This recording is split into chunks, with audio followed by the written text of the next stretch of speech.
Hello everyone, this is Thu Hà and welcome to my channel. Xin chào tất cả mọi người. Đây là Thu Hà, chào đón các bạn tới kênh của Thu Hà. And today what I'm going to do is I am going to cook Vietnamese food while teaching you Vietnamese. And what I'm going to cook today, it is called gà xào xả ớt. Gà xào xả ớt, it is Vietnamese lemongrass chicken, and I chose to cook this today. It is because it's very simple and easy. So let's get started. To cook lemongrass chicken, what you will need is, cái này là dầu ha, dầu ăn. Dầu is the oil. Bây giờ Thu Hà đang đợi cho cái chảo này nó nóng một chút. Thu Hà mới cho dầu vào ha. Thu Hà is waiting for the pan to heat up before Thu Hà put in the oil. Gà xào xả ớt. Gà is chicken. Xào means stir fry. Gà xào xả ớt. Xả is the lemongrass. This is the lemongrass. Xả. Ớt. Ớt is the chili, the red chili pepper. And here you go. This is ớt. Cái này nó nóng rồi. Nóng rồi. It's hot. Ôi trời ơi, tôi Hà bỏ dầu vô hả?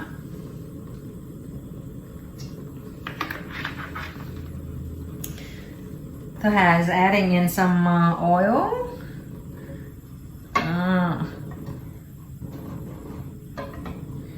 Rồi. Bây giờ Thu Hà sẽ sử dụng đũa hả? Chopstick. Đôi đũa is chopstick. Rồi. We put in the oil. And then now I'm going to add in the chicken. Here I only have the chicken wings in my refrigerator, in my freezer, and I don't have the chicken thigh or other part of the chicken, so I just use this. But you can use other part of the chickens that you like. So I'm just gonna put the chicken into the oil since the oil is already getting hot. Bỏ vô ha, nóng hổi ha. Cho nhỏ lửa lại cái đám cho nó an toàn. Thà cho đó. Các bạn giờ thế nào chở ha, chở thịt gà.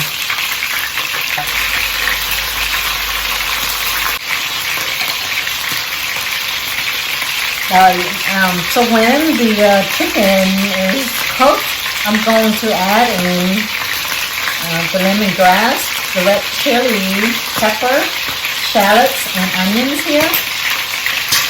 Xả is the lemongrass. Ớt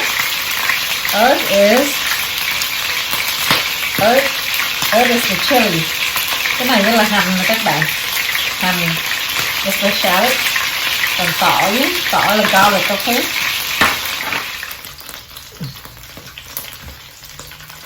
What I do now is I turn off the stove and then I remove the oil from the chicken here. Ta múc dầu ra cái chén này ha. And then I just leave some oil back into this pan here to stir fry with the other stuff. Okay. Như vậy là được rồi. Giờ Thu Hà mở bếp lại. Mở bếp lại ha. Rồi. Bây giờ Thu Hà sẽ cho xả, ớt, tỏi, hành vào trong chảo. Now it's going to put all of these ingredients back into this pan here.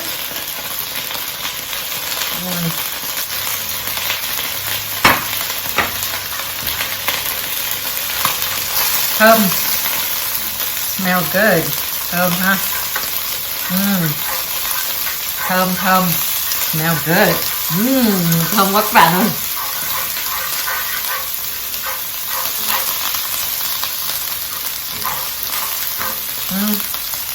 Bây giờ mình xào ớt, tỏi, hành, sả. I'm going to stir fry all of this ingredient here. The lemongrass, the chili, garlic, and shallot. Oh my god. Ooh. The smells of the chilies so strong, make me cough.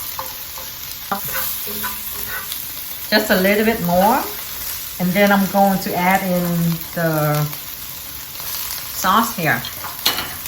So what I have here is the fish sauce, sugar and black pepper, nước mắm, đường và tiêu, tiêu đen.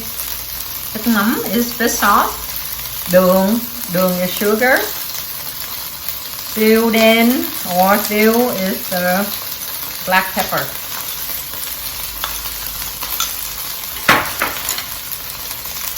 Cái này gọi là gì các bạn? What do you call this? Cái này là cắm gà, chết rồi, cháy rồi. It's burnt. I have to pour in all this sauce here. Okay.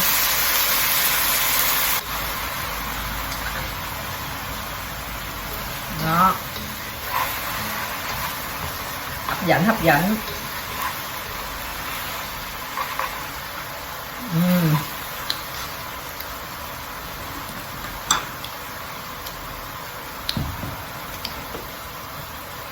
Going to add in some of this ground fresh chili paste.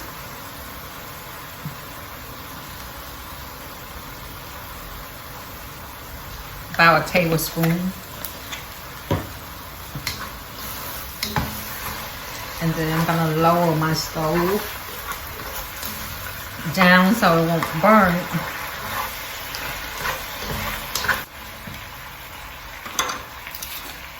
And then I put in this garlic powder, just a little bit of it. And then tắt một chút salt. Just sprinkle in just a little bit of salt.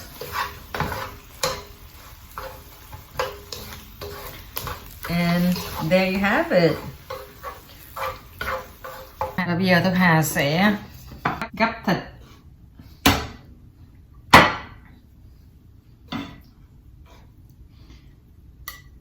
Gắp thịt gà qua bên cái dĩa. So has transferring the chicken into the plate here. Ngon các bạn. Is it tasty? Để tôi Hà ăn coi thử có ngon không.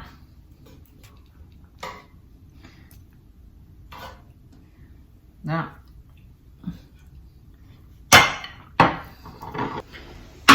Rồi. Chào. So, this is my meal for today. And tôi Hà có cái chào. This is called hot bean curd preserve.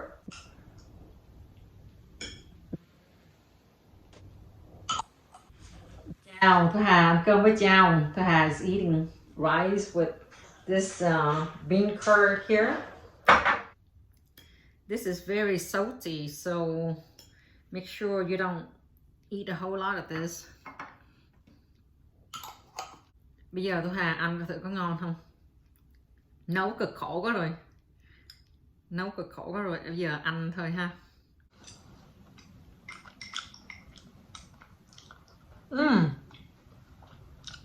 It's so tasty. give it a try and see if you will like this dish. Sometimes when I eat rice, I like to add this bean curd paste into my rice, since it just adds a little bit of different taste to the food. And this can be extremely salty if you end up eating too much of it, you know, so that's why I'm very careful of the amount that I put into my rice. Similarly to like the wasabi, if you just put too much wasabi into your food, then it's just like, oh my god, it's too hot, and then you end up coughing and all that. And then this bean curd here, if you put way too much into your rice, then it's going to be too salty. Alrighty everyone, thank you for watching. I hope you enjoyed this video and learned something about the Vietnamese cuisine, and give it a try to see how you would like the gà xào Shallot, which is the lemongrass chicken. Gà xào Shallot. The ingredients to make Vietnamese lemongrass chicken: it is the fish sauce with sugar and black pepper, ground black pepper, and then of course I have the chicken. I have the chili, pepper, garlic, shallots, lemongrass, and then I have this ground fresh chili paste here in this can. I have some garlic powders and then some salt, and pretty much this is the ingredients.